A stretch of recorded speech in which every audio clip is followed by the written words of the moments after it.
Hi, welcome to the first case study video for Stat 300 this spring 2025. I'm your instructor, Professor Francisco Chima Sanchez, and here we're going to tie in the Salk polio vaccine and the trials that were used to test it in the general public in the mid 1950s to what we're discussing in chapter one, which is our introduction to the basic principles of statistics. So polio is commonly referred to as a childhood disease. Um, it has been around for millennia. It typically affects children under the years of 5 years old. It is a viral nervous system illness, so it infiltrates the nervous system and can cause paralysis. According to the World Health Organization, about 1 in 200 infections leads to paralysis. And that can be the loss of the use of your limbs, or in severe cases, the inability to breathe independently. Polio is spread from person to person, but in particular, it is transmitted through the oral fecal route, which means that places like swimming pools or places where people are in close proximity are particularly um, susceptible for the risk of transmitting polio. Famously, one of the US presidents, um, Franklin Delano Roosevelt, had polio as a child and was permanently disabled by polio. Uh, so here I'm going to share with you one of the documentaries that we have available through Films on Demand, and we're going to watch a short clip to understand what life was like before widespread vaccination of polio.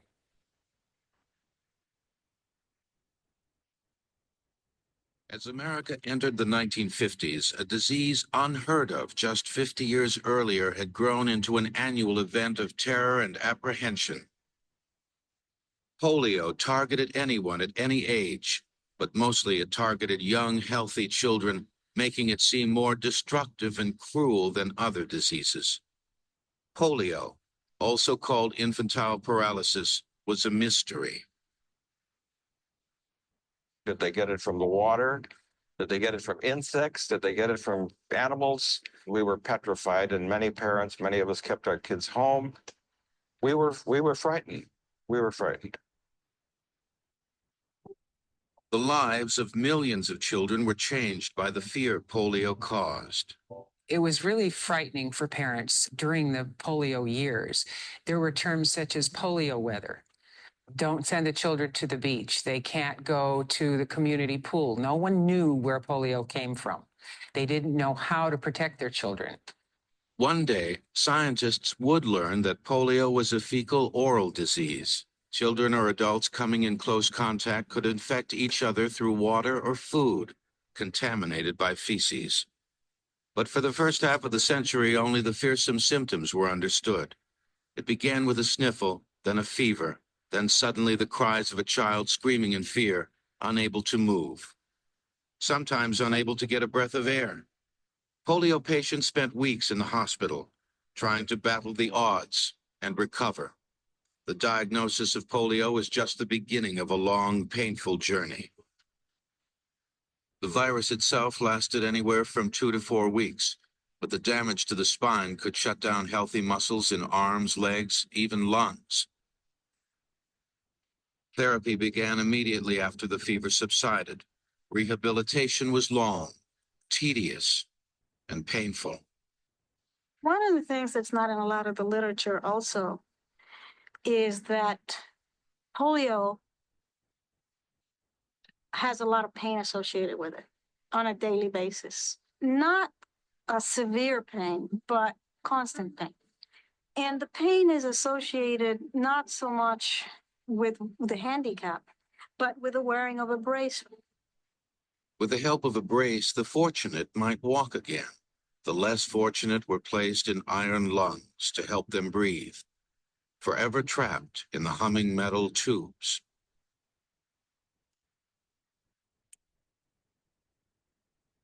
So, as you saw in that short clip, polio was a particularly devastating disease, um, and remains to this day. But in particular, before vaccination, there was no way to avoid it other than to stay home and during the case of an outbreak.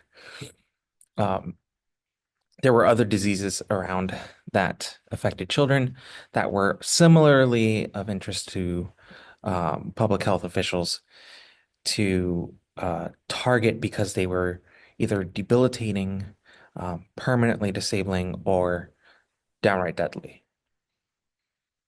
Enter Jonas Salk, uh, who developed the killed virus polio vaccine in 1953.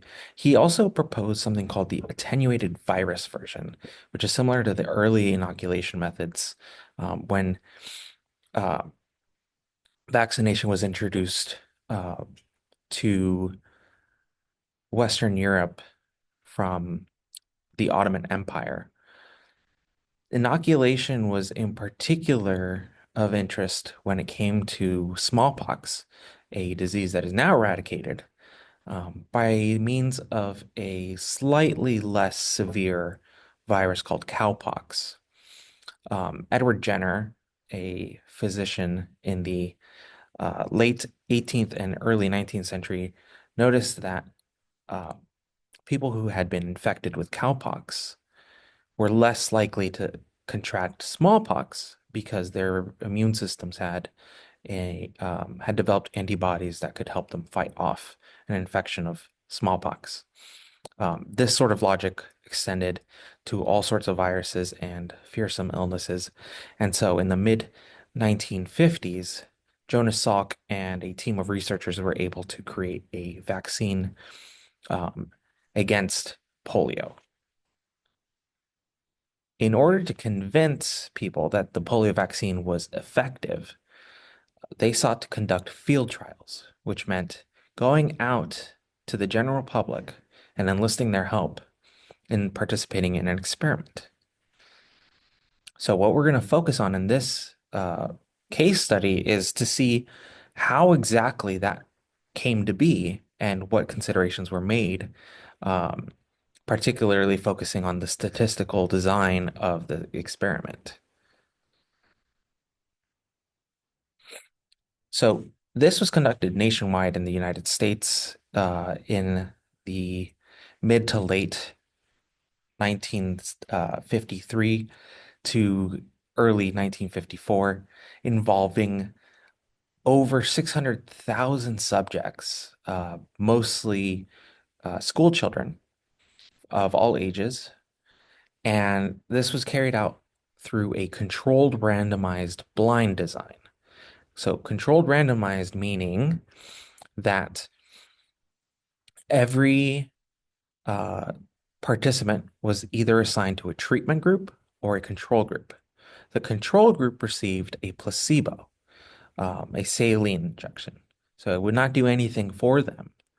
Um, Meanwhile, the treatment group would receive the actual vaccine. This was a massive endeavor. It was carried out by a joint effort of about 38 state public health departments. And in involving the public, they were able to track the efficacy in real time in one of the most vulnerable populations to polio. So the following clip from the same documentary will describe some of the decisions and the key players who designed this experiment.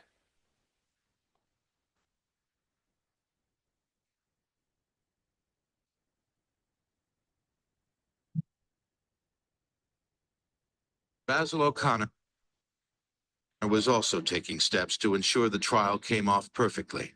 There could be no questions about methodology or results. The foundation would provide the logistical support and coordinate personnel. Through the early spring of '53, the foundation struggled with numerous decisions. Over 500,000 people would be participating. Boxes of supplies and vial after vial of vaccine would have to be distributed. Then there was the task of tracking and carefully tabulating the results. Thomas Francis, Salk's friend and mentor from Ann Arbor, was asked to oversee the trial. It was a fitting reunion with the man who had helped inspire the Salk vaccine. By early 1954, 2 years after Salk had injected himself with the vaccine was ready to be given to the public. Salk and O'Connor were convinced the vaccinations would proceed safely, but Sabin still doubted the wisdom of the trial. There had never been a trial of the size of the 1954 field trial of the Salk vaccine. And before that trial was approved by the Public Health Service, many bitterly opposed it. Among them, Enders, Sabin. They thought it was dangerous. They thought, A, it wouldn't work, and B, it was dangerous. Enders told Salk that he was unethical. Salk and the foundation believed they had to try. On April 26, 1954, the trials began. Children were inoculated by thousands of volunteer nurses and doctors. They were called polio pioneers and told by teachers that pioneers are special people who go first. Chalkboards across America were filled with the same message. Over 200,000 vials of the vaccine would be needed, 1 million needles, as many cotton swabs, not to mention the public space required for such an undertaking. First, blood was taken from each child, then the inoculation given. 2 weeks later, another blood sample was taken to compare the difference in antibody levels. All the samples had to be checked carefully. With over 500,000 participants, the logistics were enormous. At first, everything went well. Then the unimaginable happened. A child inoculated by the Salk vaccine had come down with polio. It was a tragedy that could end the trials. Even worse, the media got hold of the news, releasing it to a startled, worried public. Salk was crushed. O'Connor told friends later, Salk was heartbroken. It was his vaccine, and he knew there wasn't a damn thing wrong with it when it was made properly. Fortunately, the disaster was soon explained. One of the labs had failed to kill the virus completely. Salk reassured the public that it would never happen again. Our contention, and the thing that we discussed today, has been that it should be possible to prevent paralytic poliomyelitis by the proper use of a properly constituted vaccine. Despite their fears, So sorry that that ends abruptly. That's the end of that segment. Right. So as you can see that the logistics of this sort of undertaking were tremendous for the day and age in which it occurred. And true to any endeavor in statistics, and in particular anything that involves human health, nothing is entirely without risk. So the important part, though, is once they were able to analyze the results, and this is a quotation from the original report summarizing the results of this vaccine trial in 1955. The results announced in 1955 showed good statistical evidence that Jonas Salk's killed virus preparation was 80 to 90% effective in preventing paralytic poliomyelitis, which is the formal name for the polio illness. Needless to say, something of this efficacy is clearly statistically significant and had made a worried and cautious public trust the vaccination process. And in time, this was adopted as part of the regular schedule of immunizations that children receive to this day. And this similar logic was used to test a variety of other vaccines that targeted other childhood illnesses like rubella, measles, mumps, and whooping cough. So the impact cannot be understated, particularly because the eradication efforts worldwide against polio have been virtually entirely successful, to the point that when the efforts really gained steam in the later half of the 20th century and into the 21st century. Um, this was first eliminated in post-industrial and wealthy countries. And by 2020, according to the BBC and the World Health Organization, this had been eradicated almost entirely in the world, except for in remote locations in Afghanistan and Pakistan, particularly remote rural villages that had difficulty obtaining these sort of public health resources that other places do. So it's estimated by the Global Polio Eradication Initiative that an estimated millions of people have been saved from paralyzations and deaths. In fact, as late as 2023, some of the last remaining iron lung patients, those who had been disabled to the point where they could not breathe independently, finally were the last documented cases. Unfortunately, there's more work to be done because the threat remains. Vaccination is only as good as it's widespread.